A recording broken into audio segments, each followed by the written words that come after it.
I'm a survivor myself, both as a child of family violence, but also when I early in early adulthood found myself in a relationship with an abusive partner, which really isn't any surprise because for many folks who experience violence as a child can either perpetuate it or can find themselves, in a relationship where that is present because it's often normalized, as we grow up in families. So I knew that I wanted to be in some sort of social services. And after lots of schooling and having the blessing and privilege of access to education, I started my career working at a domestic violence shelter. And one of the things that they tell you about quite a bit when you're training to answer the crisis call or, welcome people into the shelter who have experienced domestic violence is you're often going to see the same person over and over. Because statistically, what we know is that somebody will leave up to 7 times their partner before they leave for the last time.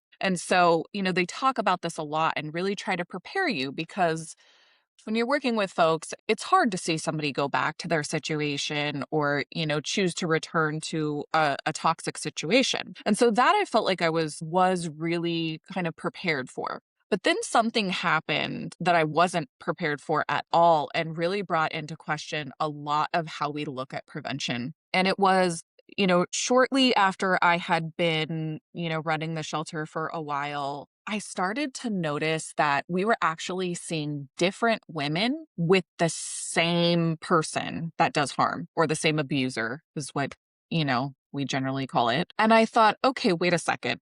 They told me that we would see the same person over and over again, but we wouldn't see different people. And that really kind of stopped me in my tracks. And I actually started thinking about my past and, my father and, um, my ex-partner who were both abusive. And I started thinking about how many people would they essentially impact as somebody who uses violence and harm in their relationships. And I was like, there has to be a intervention prevention program that really addresses that.